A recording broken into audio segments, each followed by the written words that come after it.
have here for Guild Wars 2. I'm actually in Guild Wars 2 Steam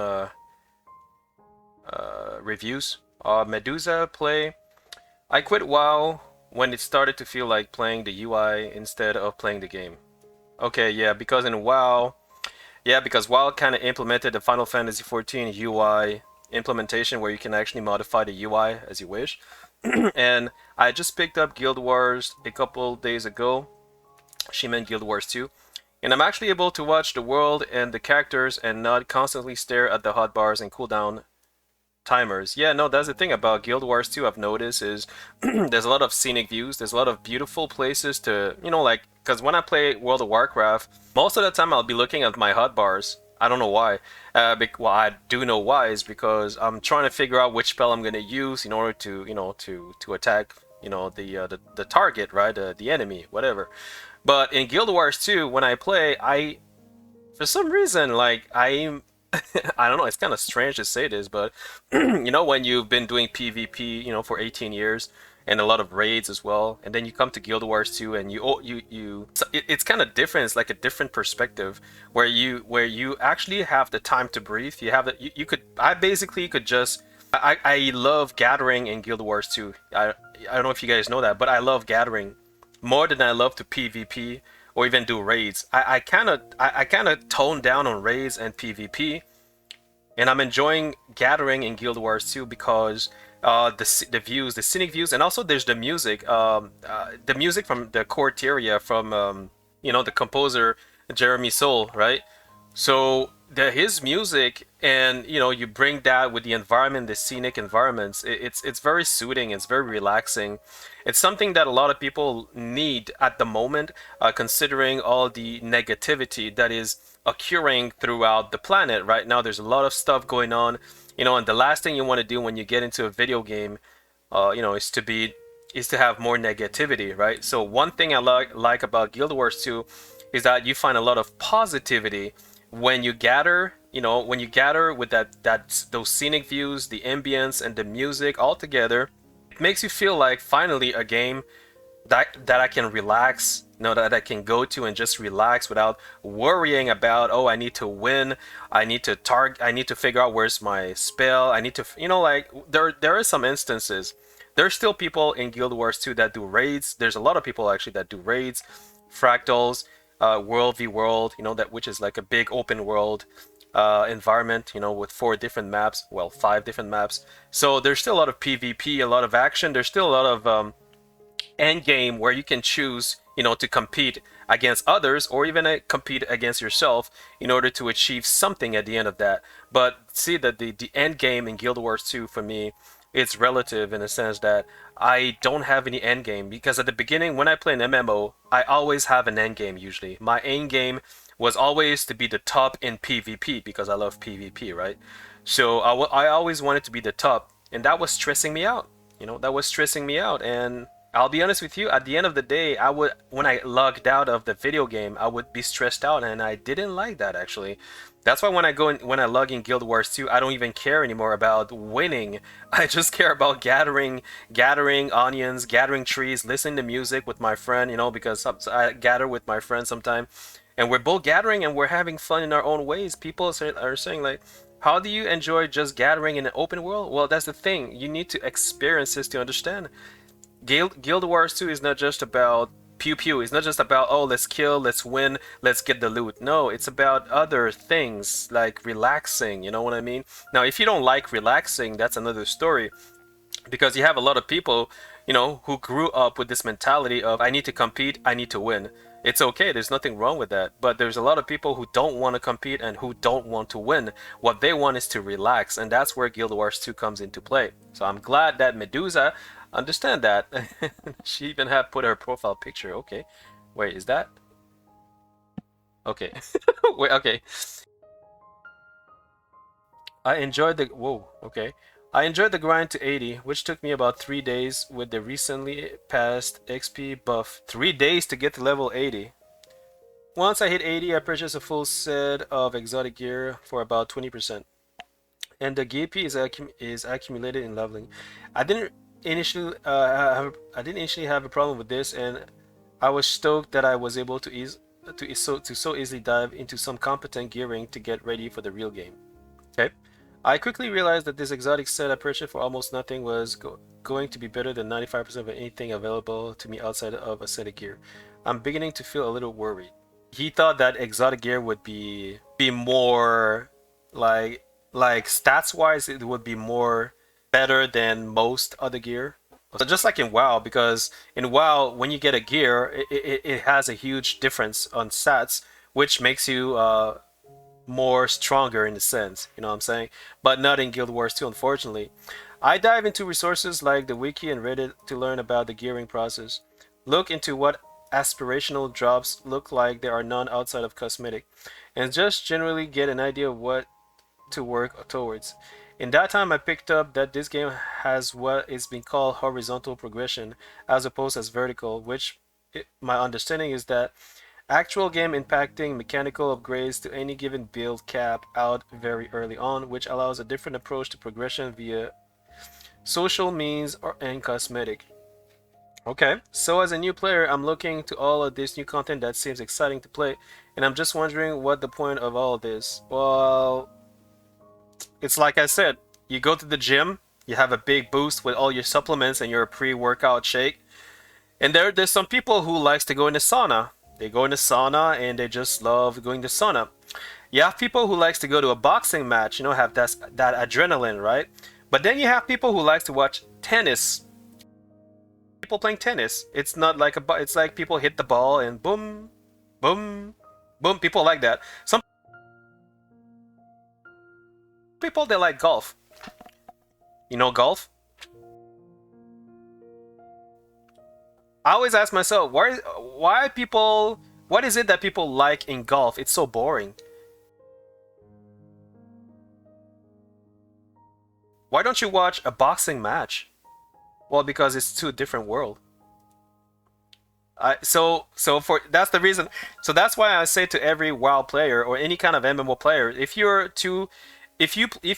being used to play World of Warcraft for too long, you will have a hard time to adapt. But the only thing is that can you give yourself a chance to adapt or not? That is up to you. That is up to you to figure it out. I've enjoyed the dungeons, the raids, the meta that I tried so far, but the only drops that are available to me are crafting materials for when I decide to take the plunge into maxing out my profession, craft gear, which is the only way for me to continue my progression as a player who has only been playing a week. Okay, I've grinded stuff like, well, you said a week, it was in 3 days, no, it's a week. Okay, I've grinded stuff like levy runs through EOD, but the gold I get from it is for what? To buy crafting materials. It doesn't feel exciting. Well, the crafting materials is mainly for legendaries. Like, one of the end game in this game is to buy legendary. But like I said, guys, like, if you come from WoW, you cannot expect to enjoy this game in less than 3 days or a week. You need to give yourself more time. Like I said, I've been playing this game for a year, and I love Guild Wars 2 more than I love World of Warcraft now.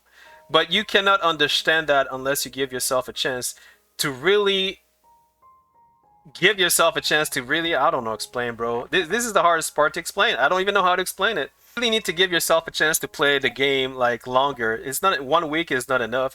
And again, he's trying to rush. He's rushing to how do you get to level 80 in 3 days? Did you even do your storyline?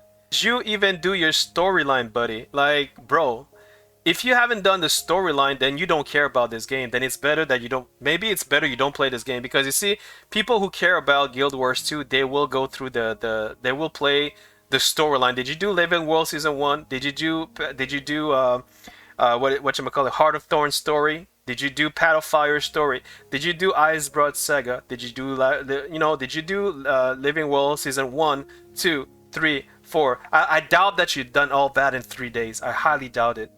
Because it's impossible to do all these storyline in 3 days. Impossible. I don't know how you got the level 80 in 3 days. Even I myself, I would have never get there in 3 days. Unless you do something particular, which I don't know what. Maybe unless you do AFK farming when you sleep. I don't know. Maybe somebody teach you how to do that. I don't know. Unless you use a booster. Unless you bought a booster from the gem store. I don't know. For the crafting materials, I'll be honest with you, I'm doing this right now because you need the crafting materials for the legendaries. But you see, the thing is, you cannot make a legendary in this game unless you understand why you love this game. But you cannot understand why you love this game if you skip all the storylines, because you just shown it to yourself that you don't care about the game from the start. Like, just because you go to level 80, it doesn't mean you care about the game. If you do care about the game, you need to do the storyline to understand every character's why you are where you are. It's only when you understand that, then you understand that the crafting materials that you're getting is gold. This is gold for the legendaries that everybody's trying to get, but you will never understand that. Why? Because you haven't even done the story properly. You just jump from A to Z without doing B, C, D, E, F, G. You've jumped everything. This is a perfect example of a vertical player progression type. A vertical progression type of player. You're the perfect example, and that's the reason why. Like, I am myself a vertical type of player, but the difference between me and you is that I gave a chance to understand and to live this game. I gave myself a chance to live and to understand this game, and for that you need to do the entire storyline. And I suggest you to start with Living World Season 1, your personal storyline, and then Living World Season 2 if you want to. You don't have to do Living World Season 2, but I did it. And then Living World Season 3, A Heart of Thorn, Path of Fire, and all of that in between. You have to do them. Otherwise, you'll never understand why you are gathering these materials at the end. You'll never understand why, and you'll be like, why do I need these mats? It doesn't matter. You'll never understand why. And I'll be honest with you, the EOD crafting mats and gold that you get from it is gold. That people, like, if you understand this game, all the crafting mats in EOD, man, it's like gold. It's like to me personally, it's everything. When I get a tier 6 mats, I'm like, holy shish kebab. When you get a tier 6 mats drop, you'll be holy shish kebab. Anyway, I would be more receptive to the cosmetic grind if it wasn't completely overshadowed by everyone already having cash shops paid MTX. You mean microtransaction? Okay. Well, that's the point of a free-to-play game. I don't know if you're new to free-to-play game in MMOs, but by free-to-play, it means that it is free, but not... See, that's, again, I'm repeating myself. It is free, but not everything is going to be free. So you got to be realistic somewhere and logical. So you're going to ask yourself, okay, I'm playing a game. Who's building the game? This company? Okay, how do you think they build this game? They have devs. Okay, who pays the devs? The company. And how do they make money? How do you think they make money? Microtransaction. There you go. So when you act like you're surprised that there are microtransaction in a free-to-play game, I'm asking myself, do you know that?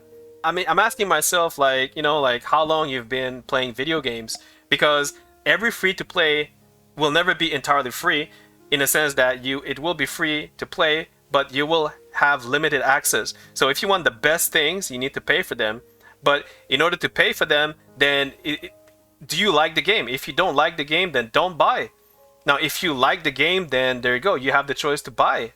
You understand? So, like me, when I started playing this game, I didn't spend a penny. I didn't want to spend anything. And when I started, all I did is I bought the expansion. I got my level 80 boost that came with it. All right, and I started having fun. And then after 30 days, I started to decide to buy a bag because I did not have enough bag inventory. In my inventory, I didn't have enough bag slot, so I decided to buy that. And after that, few months later, I decided to buy bank inventory. And then a few months later, I decided to buy storage inventory. So the thing is, nobody forced me to do that. I just chose to because I love the game and I love playing the game. But if I didn't love the game, I wouldn't complain about microtransaction. Why? Because I don't like the game. If I don't like the game, why do I complain about microtransaction? I just don't play. Now, if you complain about microtransaction, that's because you like the game. So if you like the game, you have to ask yourself, do you want to support the company so that you can still have fun like everybody else? Or do you want to have everything for free? Assuming that, everything should be free and that those devs are just working for free. You think those devs don't have kids? You think they don't have a house, a car to pay? They have an apartment to pay? They have to feed their children? How do you think they're gonna do that if they don't make money? But if everybody wants everything for free, how are they gonna feed their children? How? Are you guys feeling my drift? So somewhere you need to be realistic and logical. I don't know if that makes any sense though. Anyway, What's the point of hunting an incredibly rare microtransaction if everyone already looks like a disco ball? Okay, that's kind of subjective. Not everybody looks like a disco ball, first of all, and I think I know what he means. It's like the everything's flashy. Yeah, well, there's the infusion that comes into play, but but these guys have been playing for a long time, bro. And not everybody looks like disco ball, to be honest with you. And so much of the cash up microtransaction looks way better than what you can get in game. Well, that's because they want to know if you like the game, the game first. If you like the game, like I just said, you will support the company by buying something. Okay, you're gonna buy. They cannot give you the entire game for free. How are they gonna feed their children? I'm asking you. Like, I'm not even like trying to. It's not a tricky question. Like, you have kids. Do you have a house? Do you have a rent to pay? Like, I'm asking you, everybody's watching this video. Do you have a rent to pay? Do you have a house to pay? Do you have food to pay? Do you have children you need to feed? All right. How do you get your money? By work. Okay. So if I were to tell you, come to work, but I'm not gonna pay you because people are complaining that microtransactions because people don't want to they don't want to spend money in our free to play game. Can you want to come to ArenaNet tomorrow? Come to the company, sit down in front of your desk, work for like a 12-hour shift, trying to make the most beautiful design in the game. But at the end of the day, we're not gonna pay you. I want you to volunteer for ArenaNet, okay? And then we're gonna make everybody else happy. But you're gonna go home and you're gonna be sleeping in the street. Is that okay? Do you want to work for ArenaNet?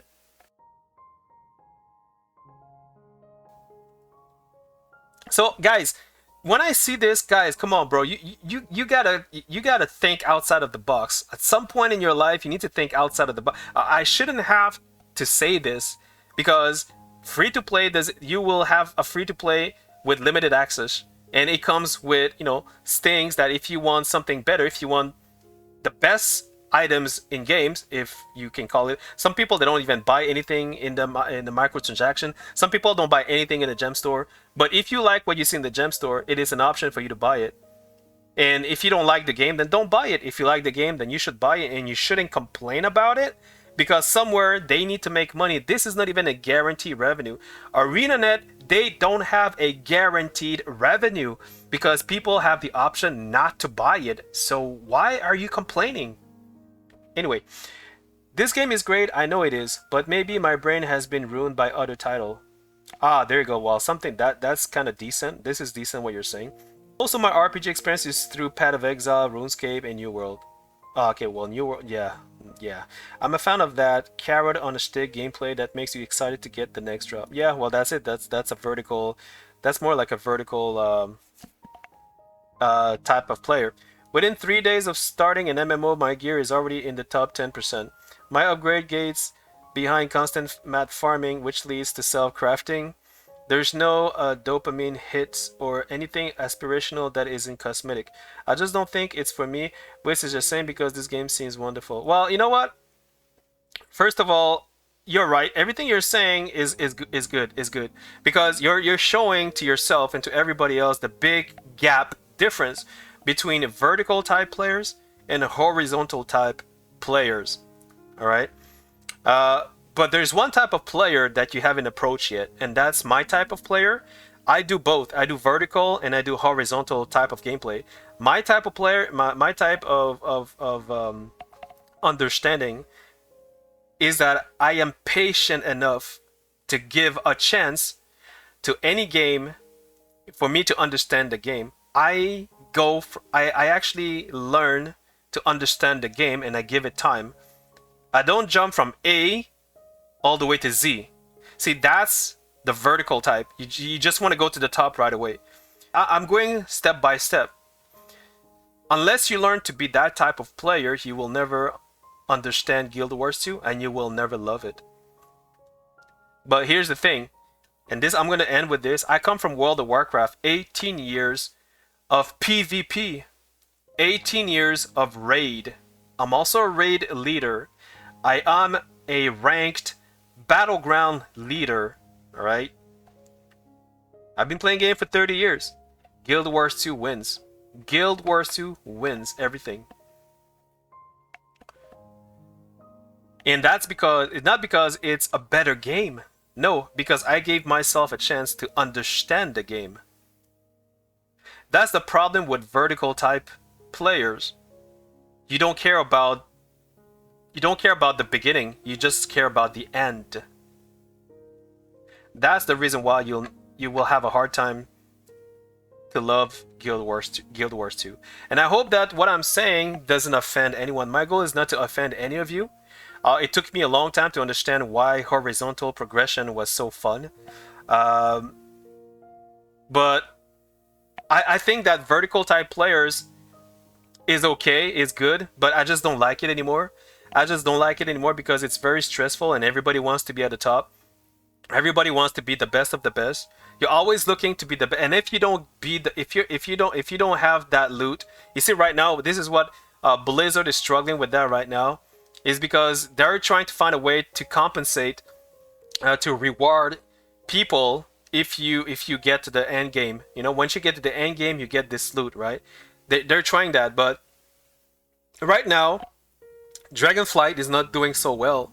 Despite the loots they're giving, despite the legendary they're giving to everyone, it's not working. People are not. I don't know if you guys can look at the stats. Even Belilar said it. Like Dragonflight is not selling, and the reason is that everybody is skipping the essence of the game. Nobody cares about the story. Nobody cares about evolving. People, they just want to get at the end game right away. And because of that, you're jumping. Because of that, once you reach the end game, once you reach a plateau, you feel bored and you feel like, man, World of Warcraft is shit. World of Warcraft is boring. Why? Because I reached the end game already. I already rushed my gameplay to get where everybody is. Now there's nothing else for me to do. Versus Guild Wars 2, where you're taking your time to do what you need to do without any stress, without anyone forcing you, without having to do anything, without having to pay anything monthly. I don't have any monthly subscription, guys. I do spend some money sometimes on some T-Mug, but you know what, guys? I make at least $25,000, $30,000 a year. So if somebody asks me, is it too much to spend $10 in this cosmetic? I'm like, hello, I make $30,000 a year. Why do I give a shit about $10 spending $10 on this cosmetic on this month? Like, what is wrong with people saying, oh, we have to spend $10 for this cosmetic? Oh my god, I'm $10 broke this month. Oh my god, how much money do you make a year? 20,000? Okay, so why are you complaining?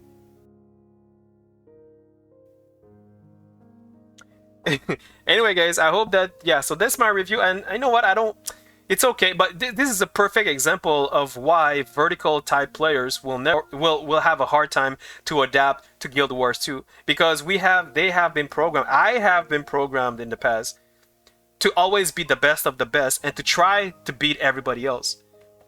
And that's the reason why I have a hard time adapting to Guild Wars 2.